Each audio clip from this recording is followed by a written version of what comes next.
हाय बच्चों, आप सब कैसे हो? హాయ్ పిల్లలు, మీ అందరూ ఎలా ఉన్నారు? प्रभु यीशु का दया में आप सब ठीक है बोल के मैं सोच रही हूँ। దేవుని దయలో మీ అందరూ బాగున్నారని నేను అనుకుంటున్నాను. क्या सभी कहानी सुन रहे हो ना? ఏంటి అందరూ స్టోరీ వింటున్నారా? पिछले संडे की कहानी सभी को याद है? పోయిన ఆదివారం స్టోరీ అందరికీ గుర్తుందా? तो उसमें एक क्वेश्चन पूछ रही हूँ। అయితే వాటిలో ఒక క్వశ్చన్ అడుగుతాను. पिछले कहानी में हम सुने हैं పోయిన స్టోరీలో మనం విన్నాం मोसेस ने अपनी इजराइल प्रजा के साथ लाल समुद्र को पार किया था।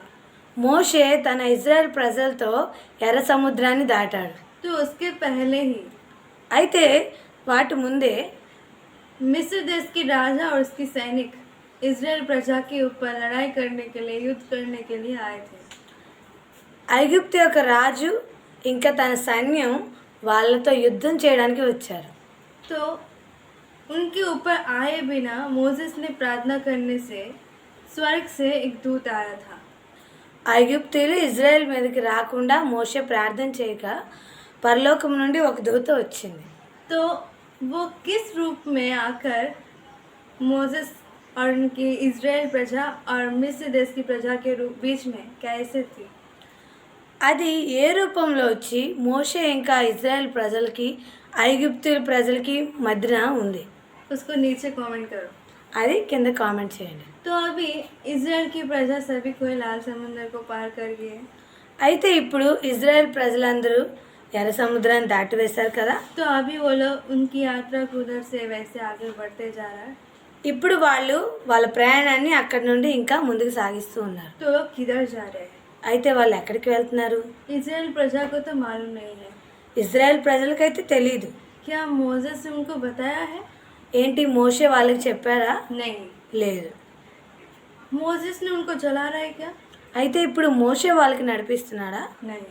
లేదు. परमेश्वर के सामने एक बादल के रूप में खड़े होकर उन लोगों को चला रहा है। దేవుడు వాళ్ళ ముందర మేఘస్తంభమై వాళ్ళని నడిపిస్తూ ఉన్నాడు. तो दिन में बहुत सूरज की रोशनी, అయితే ఉదయంలో ఎంతో సూర్యకాంతి పడుతుంది, बहुत गर्मी है। ఎంతో వేడిగా ఉంది. तो परमेश्वर को तो मालूम है उसमें बच्चे हैं, बूढ़े हैं, सभी कोई है। అయితే దేవునికైతే తెలుసు వాళ్ళలో పిల్లలు ముసలి వాళ్ళు అందరూ ఉన్నారు. तो वो सब उतने गर्मी में चल नहीं पाएंगे। అయితే వాళ్ళు అంత వేడిలో నడవలేదు.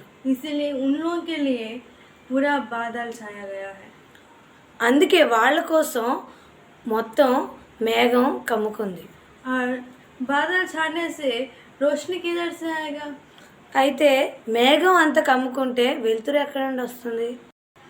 परमेश्वर ऐसे बादल दिया है कि वो बादल में से रोशनी भी आ रहा था। దేవుడు ఇలాంటి మేఘాన్ని అక్కడ పెట్టాడంటే ఆ మేఘంలో నుండే వెలుతురు కూడా వస్తుంది. अभी रात में ఇప్పుడు రాత్రి पूरा अंधकार होने से कैसे चल पाएंगे? మొత్తం చీకటిగా ఉంటే ఎలా నడుస్తారు? इसीलिए परमेश्वर आग के खंभे को दिए हैं कि उन्हें रोशनी दे। అందుకే దేవుడు అగ్ని స్తంభాన్ని అక్కడ పెట్టాడు, ఎందుకంటే వాళ్ళకి వెలుతురు ఇవ్వడానికి. और अभी इस रात के में अंधकार के वजह से कोई जानवर उसके ऊपर ना पड़े, ऐसे भी रक्षा उनको मिला है। ఈ రాత్రిలో ఇంకా చీకటి వలన ఎలాంటి జంతువులు వాళ్ళ మీద రాకుండా వాళ్ళకి రక్షణ దొరికింది. तो ऐसे वो लोग दिन रात चल रहे हैं। ఇలా వాళ్ళు రాత్రి పగలు నడుస్తూ ఉన్నారు. तो इतना दूर कैसे जाना है? छोटे छोटे बच्चे हैं ना, అయితే ఇంత దూరం ఎలా వెళ్ళాలి? చిన్న చిన్న పిల్లలు ఉన్నారు కదా. रुके बिना कोई ऐसे जा नहीं सकता है। ఆక్కకుండా ఎవరు నడవలేరు. और वो लोग कितने दूर भी जाना है उन्हें मालूम भी नहीं था। ఇంకా వాళ్ళు ఎంత దూరం వెళ్ళాలో వాళ్ళకి తెలియనే తెలియదు. और वो लोग कितने दूर भी चले, उनके चप्पल खराब नहीं हो रहा है, कपड़ा पुराना नहीं हो रहा है। ఇంకా వాళ్ళు ఎంత దూరం నడిచినా వాళ్ళ చెప్పులు అరిగిపోవట్లేదు, వాళ్ళ బట్టలు మార్చిపోవట్లేదు. परमेश्वर ऐसी रक्षा उन लोगों को दिया है। దేవుడు వాళ్ళకి ఇలాంటి రక్షణ ఇచ్చాడు. और परमेश्वर लोग थक जाने से ఇంకా దేవుడు వాళ్ళు అలసిపోతూ ఉంటే उनके बादल चलना रुक जाता था। ఆ మేఘం నడుస్తూ ఆగిపోయేది. रुक जाने का मतलब क्या है कि थोड़ा देर रेस्ट लेने के लिए। ఆగిపోవడానికి అర్థం ఏంటంటే వాళ్ళు కొంచెం అలసట తీర్చుకోవచ్చు. तो वो लोग उधर कुछ दिन रहते थे, అప్పుడు వాళ్ళు కొన్ని రోజులు అక్కడ ఉండేవాళ్ళు, तंबू बनाकर। గుడారాలు కట్టుకొని. तो फिर वो लोग थकना सब कुछ हो जाने से परमेश्वर की बादल फिर चलना शुरू होता था। ఇంకా తర్వాత వాళ్ళు అలసట తీర్చుకున్న తర్వాత దేవుని యొక్క మేఘస్తంభం మళ్ళీ నడిచేది. उसका मतलब सभी को अभी उठ के चलो बोल के, దాని అర్థం ఏంటంటే ఇక్కడ అందరూ లేచి నడవండి అని. और सभी को इस बादल के पीछे चलते थे। ఇంకా అందరూ ఆ మేఘస్తంభం వెనుక నడిచేవాళ్ళు. और वैसे ही परमेश्वर उन लोगों को बहुत अच्छे से देखभाल कर रहा है। उनको उनको परमेश्वर ही स्वयं चला रहे हैं। అలా దేవుడు వాళ్ళని ఎంతో జాగ్రత్తగా కాపాడుకుంటూ దేవుడే స్వయంగా వాళ్ళని నడిపిస్తూ ఉన్నాడు. और वो सभी को मिस्र देश से बहुत सारा भोजन को लाए थे ना, रोटियां, पानी। ఇంకా వాళ్ళు ఐగుప్తు నుండి ఎంతో ఆహారాన్ని తెచ్చుకున్నారు కదా, రొట్లు, నీళ్ళు అవన్నీ. तो वो लोग खाते पीते हुए पैसे जा रहे हैं। అయితే వాళ్ళు అవి తింటా తాగుతా అక్కడ నుండి వెళ్తూ ఉన్నారు. तो एक दिन क्या हुआ है, उनके पास रहने वाला पानी हो चुका है। అయితే ఇప్పుడు ఒకరోజు ఏమైందంటే వాళ్ళ వద్ద ఉన్న నీళ్లు అయిపోయాయి. तो वो सभी को मोसेस के पास जाके कंप्लेंट करना शुरू किया। అయితే వాళ్ళందరూ మోషే వద్దకు వెళ్ళి ఫిర్యాదులు చేస్తూ ఉన్నారు. तो मोसेस ने बोला है, అయితే మోషే ఇలా అంటున్నాడు, इतना दिन हम लोगों को चलाया है ना परमेश्वर, ఇన్ని రోజులుగా దేవుడు మనకి నడిపిస్తూ ఉన్నాడు కదా, तो अभी पानी देगा बोल के विश्वास रखो। అయితే ఇప్పుడు నీళ్లు కూడా ఇస్తాడని విశ్వాసం ఉంచండి. लेकिन वो लोग मोसेस के ऊपर, परमेश्वर के ऊपर गुड़गुड़ा रहे थे। కానీ వాళ్ళు మోషే మీద ఇంకా దేవుని మీద సణుగుతూ ఉన్నారు. कि पानी नहीं है यहाँ पर, कैसे जिएंगे, ऐसे बोल के वो लोग गुड़गुड़ा रहे हैं।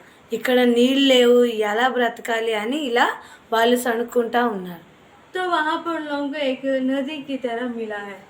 అయితే అక్కడ వాళ్ళకి ఒక నదిలా దొరుకుతుంది. तो सभी को जाके उसकी पानी को लेकर पी रहे हैं। అయితే అందరూ అక్కడికి వెళ్ళి నీళ్ళు తీసుకొని తాగబోతూ ఉన్నారు. वो लोग पानी पी रहे हैं, पीने से वो पानी तीता तीता लग रहा है। వాళ్ళు నీళ్ళని తాగుతూ ఉన్నారు. తాగుతుండగా వాళ్ళకి ఆ నీళ్లు చేదుగా ఉన్నాయి. मिस्र देश का पानी बहुत टेस्टी है। ఐగుప్తు యొక్క దేశపు నీళ్లు ఎంత తీయగా ఉన్నాయి. एक ही बार ये तीता पानी मुंह पे लेने से उन लोगों को बहुत गुस्सा आया है। ఒక్కసారిగా ఆ చేదు నీళ్లు వాళ్ళు తాగుతున్నప్పుడు వాళ్ళకి ఎంతో కోపం వచ్చింది. परमेश्वर के ऊपर, मोसेस के ऊपर और गुड़गुड़ाना शुरू किया है। మోషే మీద ఇంకా దేవుని మీద ఇంకా వాళ్ళు సరుక్కుంటా ఉన్నారు. तब मोसेस ने इस विषय को जाकर परमेश्वर के सामने रखा है అప్పుడు మోషే ఈ విషయాన్ని తీసుకెళ్లి దేవుని వద్ద పెట్టాడు. और परमेश्वर की सहायता को मांगा है। ఇంకా దేవుని సహాయాన్ని కోరుకున్నాడు. तो वो परमेश्वर के पास प्रार्थना करके बाहर आते हुए एक छोटी सी लकड़ी उसके साथ लेके आया है। ఆయన దేవుని వద్ద ప్రార్థన చేసి బయటికి వస్తూ ఆయన చేతిలో ఒక చిన్న కర్రను పట్టుకు వస్తూ ఉన్నాడు. तो सभी को देख रहे हैं, देखो देखो मोसेस आ रहा है और उसका हाथ में क्या एक छोटा सा लकड़ी है। అయితే అందరూ చూస్తూ ఇలా అంటున్నారు, చూడండి మోషే వస్తున్నాడు, ఇంకా ఆయన చేతిలో ఏముంది, చిన్న కర్ర. और वो मोसेस उस लकड़ी को लेकर आके वो पानी में डाला है। ఇంకా మోషే ఆ కర్రను తీసుకుని వచ్చి ఆ నీళ్ళలో వేశాడు. और अभी बोला है जाके उसे टेस्ट करो उस पानी को। ఇంకా ఇప్పుడు అంటున్నాడు, వెళ్ళి మీరు ఆ నీళ్ళని త్రాగండి. सच में उस पानी को टेस्ट करने से इतना मधुर लग रहा है, इतना अच्छा लग रहा है, कोई सोच भी नहीं पाया है। నిజంగా ఆ నీళ్ళని త్రాగినప్పుడు ఎంత మధురంగా ఉన్నాయంటే ఎవరు అది అనుకోలేరు. तो ये आश्चर्य का कौन किया है? అయితే ఈ ఆశ్చర్య కార్యాన్ని ఎవరు చేశారు? मोसेस ने किया है ना? మోషే చేశాడా? नहीं नहीं, లేదు లేదు, ये परमेश्वर ने किया है। ఇది దేవుడు చేశాడు. परमेश्वर के काम हम सोच भी नहीं सकते हैं, इतना महान काम है वो। దేవుని యొక్క కార్యాలు మనము ఆలోచించలేము, అవి అంత ఉన్నతమైనవి. इज़राइल की प्रजा परमेश्वर के आश्चर्य काम बहुत सारा देख चुका है। ఇజ్రాయేల్ ప్రజలు దేవుని ఆశ్చర్య కార్యాన్ని ఎన్నో చూశారు వాళ్ళు. तो परमेश्वर उन्हें छुड़ाने के लिए मिस्र देश की प्रजा के ऊपर 10 विपत्तियों को भेजे हैं। అయితే దేవుడు వాళ్ళని విడిపించడానికి ఐగుప్తుల ప్రజల మీద 10 తెగుళ్ళను పంపాడు. फिर भी वो लोग उस सबको उसी क्षण में भूल गए हैं। అయినా వాళ్ళు ఆ క్షణాన్ని అవన్నీ మర్చిపోయారు. और परमेश्वर उन लोगों को मिस्र देश वाले इनके ऊपर युद्ध करने के लिए आ रहे हैं, तो उन लोगों को बचाने के लिए स्वर्गदूत को भेजा है और समुंदर को 2 भाग करके उन लोगों को उस समुंदर के बीच में चलाया है। ఇంకా ఐగుప్తులు వాళ్ళ మీదకి యుద్ధానికి వస్తుండగా ఐగుప్తులకి ఇజ్రాయెల్కి మధ్యన దేవుడు తన దూతని పంపించాడు. ఇంకా ఎర్ర సముద్రాన్ని 2 పాయలుగా చేసి ఆ ఎర్ర సముద్రాన్ని దాటించాడు. तो ये सभी को थोड़ा कष्ट आने से वो लोग सभी को भूल गए కానీ ఇవన్నీ కొంచెం కష్టంలో వాళ్ళు మర్చిపోయారు. और परमेश्वर के ऊपर गुड़गुड़ाना शुरू किए, ఇంకా దేవుని మీద సణుగుతూ ఉన్నారు. मोसेस के ऊपर गुड़गुड़ाना शुरू किए हैं। మోషే మీద సణుగుకుంటా ఉన్నారు. तो आज दिन में हम लोग भी वैसे ही हैं। అయితే ఈ రోజుల్లో మనం కూడా అలానే ఉన్నాం. परमेश्वर हमारे जीवनों में बहुत आश्चर्य काम किए हैं, దేవుడు మన జీవితాల్లో కూడా ఎన్నో ఆశ్చర్య కార్యాలు చేశారు. लेकिन थोड़ा कष्ट आने से కానీ కొంచెం కష్టం వస్తే वो पहले परमेश्वर किए हुआ सारे कार्य को भूलकर फिर हम लोग परमेश्वर के ऊपर परमेश्वर ये सब हमें दे रहे क्यों है बोल के हम लोग बोलते रहते हैं। దేవుడు ముందు చేసిన కార్యాలన్నీ మర్చిపోయి ఈ ఒక్క కష్టాని కోసం దేవుడా మాకే ఎందుకు ఇన్ని కష్టాలని దేవుడికి మనం అనుకుంటా ఉన్నాం. और परमेश्वर के ऊपर कुछ बार गुस्सा आता है, ఇంకా దేవుని మీద ఎన్నోసార్లు మనకి కోపం కూడా వస్తుంటుంది. लेकिन कभी भी विश्वास से हम लोग देखते रहेंगे परमेश्वर क्या करेंगे, और हम लोग विश्वास से प्रार्थना नहीं करते हैं कभी भी। కానీ ఎప్పుడు కూడా మనము ఈ దేవుడు ఏం చేస్తాడా అని చూడము, ఇంకా విశ్వాసంతో ప్రార్థన కూడా చేయము. इसीलिए हम लोग और कमजोरी में और कष्टों में चले जाते रहते हैं। అందుకే మనము ఇంకా ఎన్నో కష్టాలకి దుఃఖాలలోకి వెళ్ళిపోతూ ఉంటాం. लेकिन हम लोग जब हम लोगों को थोड़ा भी कष्ट आएगा, కానీ మనము ఎప్పుడైతే మనకి కొంచెమైనా కష్టం వస్తుందో तुरंत परमेश्वर के पास बैठकर घुटने टेक कर प्रार्थना करना है। వెంటనే దేవుని వద్దకు వెళ్ళి ఆయనకి ముందర మోకాళ్ళు వేసి ప్రార్థన చేయాలి. और परमेश्वर हमारे जीवन में जो जो आश्चर्य काम अद्भुत काम किया है उन सबको याद करके परमेश्वर को धन्यवाद करते रहना है हर दिन। ప్రతిరోజు ఆయనని స్తుతిస్తూ ఉండాలి. और हर दिन हमें बचाना है बोल के परमेश्वर को प्रार्थना करते रहना है। ఇంకా ప్రతిరోజు మనకి కాపాడడానికి దేవునికి ప్రార్థన చేస్తూ ఉండాలి. सुबह उठकर पहला प्रार्थना करना है, ఉదయం లేచి ముందర ప్రార్థన చేయాలి. और रात में सोने के वक्त प्रार्थना करके सोना है। ఇంకా రాత్రులు పడుకునే ముందు ప్రార్థన చేసే పడుకోవాలి. और दोपहर में जब जब हमें समय मिलेगा उस वक्त परमेश्वर को प्रार्थना करना है। ఇంకా మధ్యాహ్నం ఎప్పుడెప్పుడైతే మనకి సమయం దొరుకుతుందో అప్పుడప్పుడు దేవుని ప్రార్థిస్తూ ఉండాలి. और परमेश्वर को धन्यवाद देते रहना है। ఇంకా దేవునికి వందనాలు చెప్పుకుంటూ ఉండాలి. तब हम लोग परमेश्वर के ऊपर गुस्सा भी नहीं आएगा, गुड़गुड़ाते हुए भी रहने का ज़रूरी नहीं आएगा। అప్పుడు మనకి దేవుని మీద కోపం కూడా రాదు, ఇంకా సణుక్కోవాలన్న మనసు కూడా రాదు. तो कितने लोग हर दिन प्रार्थना करना चाह रहे हो आज दिन से? అయితే ఎంతమంది ఈ రోజు నుండి ప్రార్థన చేయాలనుకుంటున్నారు? हर दिन सुबह उठ के प्रार्थना करना है, रात में सोने के वक्त प्रार्थना करना है।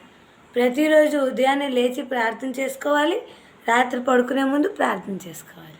तो आज दिन से कितने लोग स्टार्ट करेंगे मेरे को नीचे कमेंट करके बताओ।